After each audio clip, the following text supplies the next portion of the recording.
Well, the federal government is planning a major increase in the number of immigrants entering Canada. The goal is 500,000 people by year 2025. Immigration Minister Sean Fraser says it will help alleviate a major labor shortage. If you rewind the clock 50 years, you'd see that Canada had 7 workers for every retired person. Today, that number's closer to 3. By 2035, on our current trajectory, it looks like that number's going to be 2.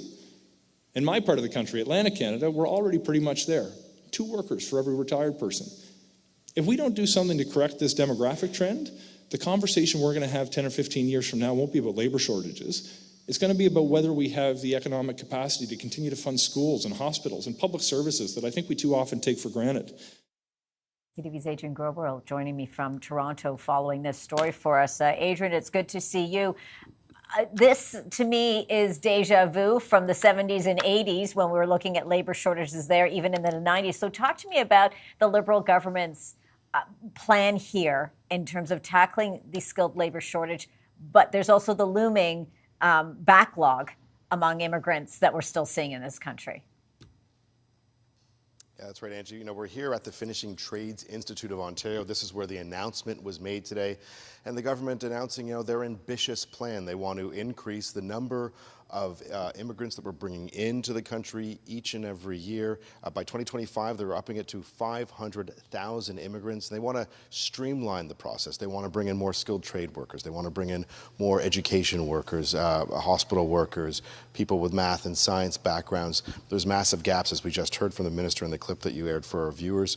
There's concerns about the number of Canadians to fill retired jobs, and that number is looking to get lower and lower in the next couple of years, potentially 2 Canadians for every person who leaves a job.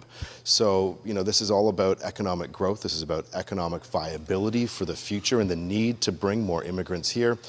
Though on the flip side, as we've heard, there's massive housing crisis across the country, finding places for people to live. There's not enough homes for the people to live who are here right now. When we look at immigrants, and I'd like to speak with you in a little bit about the announcement they made around refugees today. So there's some real challenges to this plan. They're looking at spreading out the immigrants that they bring here into communities where access to housing is more accessible, where access to jobs is more accessible, as they continue to try and drive the economy into the future. It's really interesting, how you're saying that in terms of where they want to place perhaps individuals, where there is going to be some of those elements in terms of settlement services to help them. But as you mentioned there, the refugees, we know Afghan refugees, we had thousands coming into this country. Many of them we know are still in limbo, but the federal government is talking about bringing more people from Afghanistan as well, Adrian.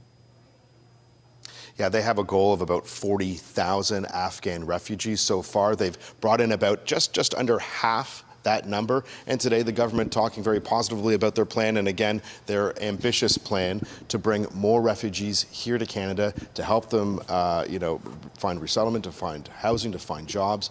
Though for months I've been speaking with refugees who have been in a really difficult situation. Many are brought here.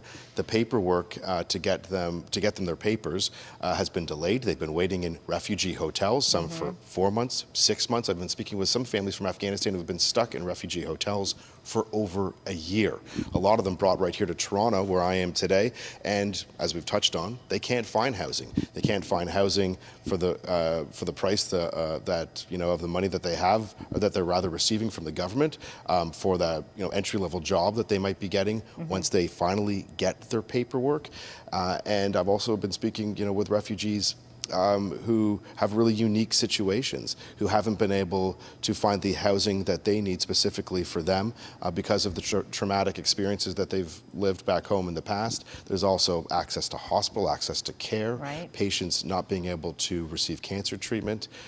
So there's some major challenges. While it's great to bring immigrants here and it's great to bring refugees here as Canadian society, it's the right thing to do, though finding the adequate services is another.